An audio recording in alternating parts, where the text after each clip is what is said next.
Hello friends, get ready for Hindi dictation. Okay, start.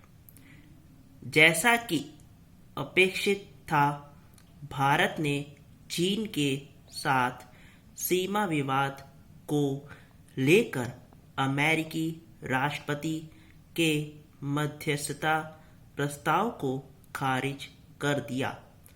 वास्तव में यदि ट्रंप भारत संग खड़े होना चाह रहे थे तो उन्हें मध्यस्थता की पेशकश करने के बजाय चीन को चिताना चाहिए था।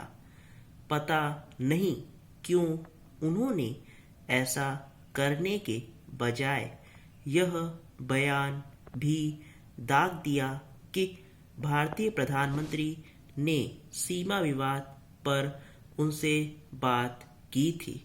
आखिर ऐसे आधारहीन बयान देकर वह क्या साबित करना चाह रहे हैं?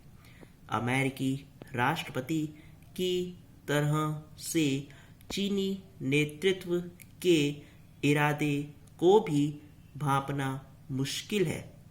हालांकि चीन ने भी ट्रंप की मध्यस्थता पेशकश को खारिज करते हुए यह कहा कि वह भारत के साथ अपने विवाद को सुलझाने में सक्षम है।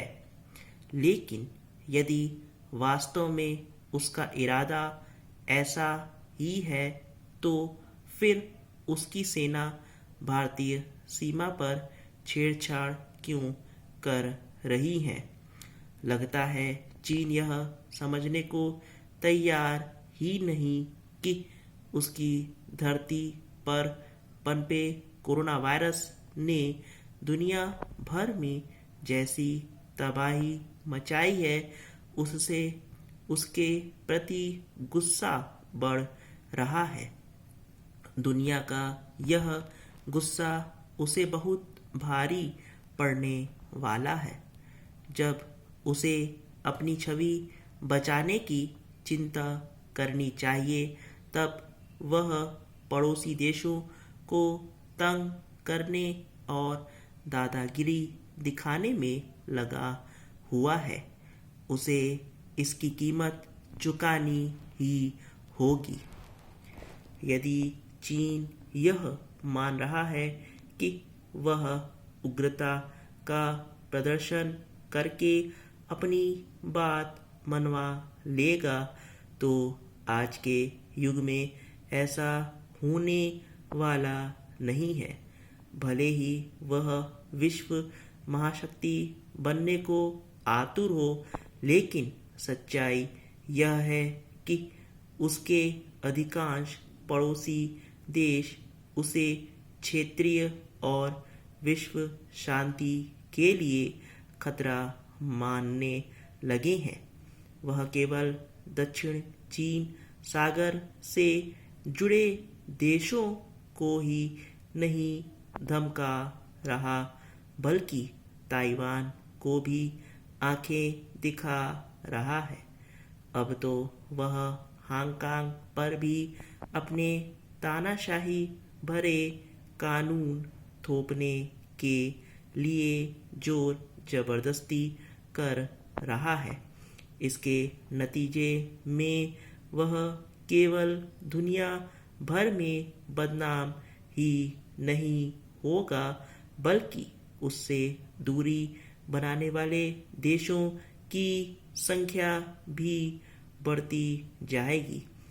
ऐसे देश में भारत की गिनती होना स्वाभाविक है।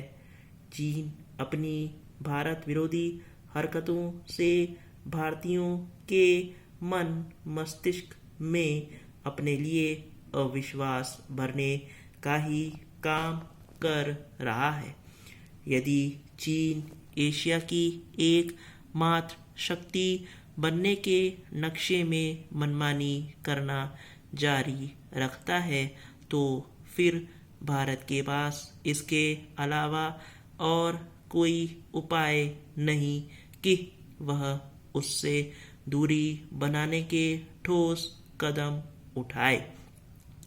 ये कदम तब तक उठाए जाने चाहिए जब तक चीनी नेतृत्व यह समझने को तैयार नहीं होता कि एक लोकतांत्रिक और जिम्मेदार चीन से तो निर्वाह हो सकता है, अड़ियल, अविश्वसनीय और तानाशाह चीन से नहीं। स्टॉप।